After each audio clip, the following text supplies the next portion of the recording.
السلام علیکم، میں ہوں ڈاکٹر محمد عارف صدیقی اور آپ دیکھ رہے ہیں ریئل فیس میڈیا۔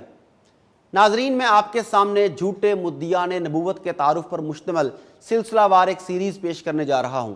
آج اس سلسلے کی پہلی ویڈیو آپ کے سامنے ہے، جس میں آپ کو اس کذاب کے بارے میں بتایا جائے گا جس نے سب سے پہلے نبوت کا جھوٹا دعویٰ کیا، اور یہ دعویٰ نبوت نبی آخر الزماں سیدنا رسول کریم صلی اللہ علیہ وآلہ وسلم کے زمانے میں ہی کر دیا گیا تھا۔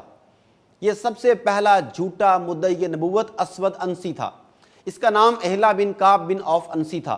بخاری شریف میں 3621 نمبر پر نبی کریم صلی اللہ علیہ وآلہ وسلم کا ایک فرمان درج ہے کہ آپ صلی اللہ علیہ وآلہ وسلم نے فرمایا کہ دوران خواب میں نے اپنے ہاتھوں میں سونے کے 2 کنگن دیکھے۔ مجھے اس خواب سے بہت پریشانی ہوئی، پھر خواب ہی میں مجھے بتلایا گیا کہ میں ان پر پھونک دوں، چنانچہ جب میں نے ان کڑوں پر پھونکا تو یہ دونوں اڑ گئے۔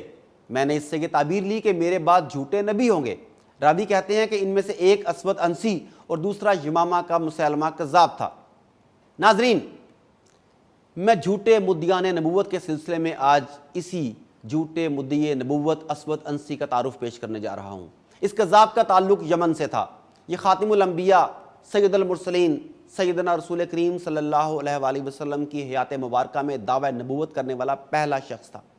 یہ شخص مزاجن نرم اور شیریں گفتگو کرنے والا لیکن کالی رنگت کا تھا، اسی وجہ سے اسے اسود کہا گیا، یعنی کالا۔ اسود انسی نے یمن کے علاقہ کہف حنان میں 700 جنگجوؤں کے بل پر نبوت کا دعویٰ کیا اور وہاں اپنی حکومت قائم کر لی۔ مورخین کے نزدیک اسود انسی شعبدہ بازی اور کہانت میں زبردست مہارت رکھتا تھا۔ اس زمانے میں یہ 2 چیزیں سادہ لوح لوگوں کو متاثر کرنے کے لیے کافی ہوتی تھیں۔ اسی وجہ سے لوگوں کی خاصی تعداد اس کی معتقد بن گئی۔ اسود انسی کو ذوالحمار کے لقب سے بھی جانا جاتا تھا۔ ذوالحمار کا مطلب ہے گدھے والا۔ اس حوالے سے مورخین لکھتے ہیں کہ اس کے پاس ایک سدھایا ہوا گدھا تھا۔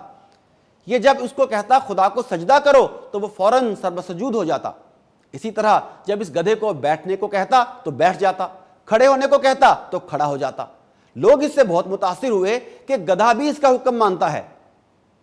نجران کے لوگوں کو جب اس کے دعوی نبوت کا علم ہوا تو انہوں نے اسے امتحان کی غرض سے اپنے ہاں مدعو کیا۔ اس نے وہاں بھی اپنی شعبدے بازی دکھائی، لوگوں کو متاثر کیا اور چکنی چپڑی باتوں سے نجران کے بہت سے لوگوں کو اپنا ہمنوا بنا لیا۔ آہستہ آہستہ اس نے اپنی طاقت بڑھانا شروع کی، فساد بپا کیا اور آگے بڑھ کر صنعا پر قبضہ کر لیا۔ یوں اس کا فتنہ زور پکڑ گیا۔ وہاں ارتداد کی لہر تیز ہوئی تو وہاں کے مسلمانوں کو دوسرے علاقے کی طرف سمٹنا پڑا۔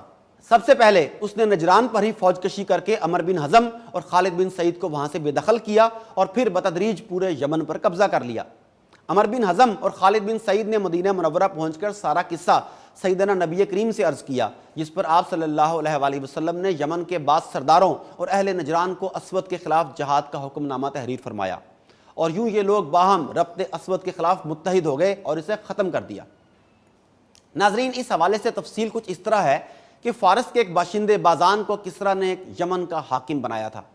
اسے اللہ تعالیٰ نے آخری عمر میں اسلام قبول کرنے کی توفیق دی۔ یہ مسلمان ہوا تو آپ صلی اللہ علیہ وآلہ وسلم نے اسے یمن کی حکومت پر برقرار رکھا۔ اس کی وفات کے بعد آپ نے یمن کو 2 حصوں میں تقسیم کر دیا۔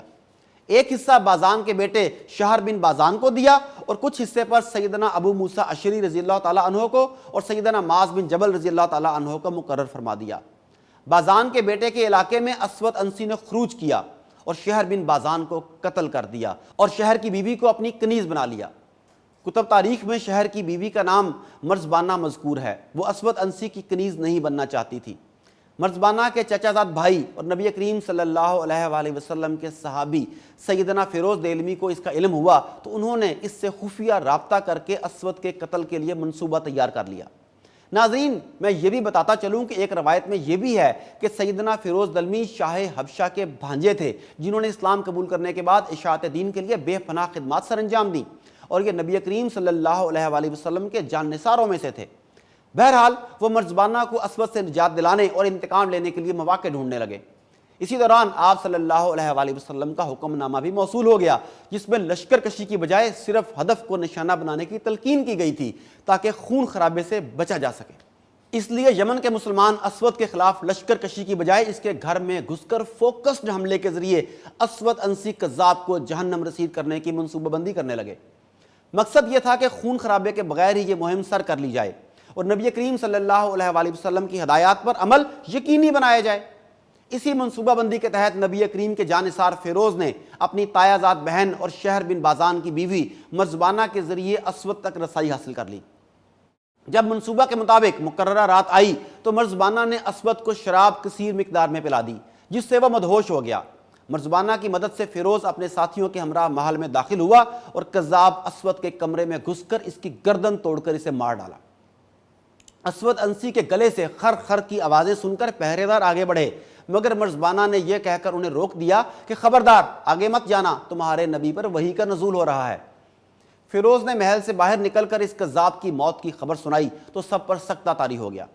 اسود کے قتل کے بعد جب مسلمانوں کا غلبہ ہو گیا تو اسود کے پیروکار صنع اور نجران کے درمیان سرہ نوردی اور بادیہ پیمائی کی نظر ہو گئے، اور یوں یمن اور نجران ارتداد کے وجود سے پاک ہو گیا۔ آپ صلی اللہ علیہ وآلہ وسلم کے احکامات دوبارہ بحال کر دیے گئے۔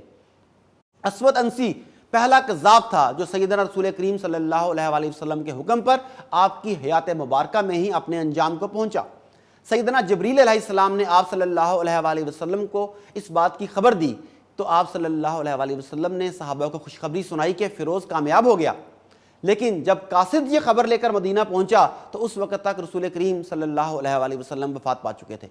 ناظرین، سیدنا ابو بکر صدیق رضی اللہ تعالیٰ عنہ جب خلیفہ بنے تو انہیں پہلی خوشخبری یہی ملی تھی کہ اسود انسی کا قتل ہو گیا اور خلافت اسلامیہ کو نبوت کے جھوٹے مدعی کے ایک فتنے سے نجات مل گئی۔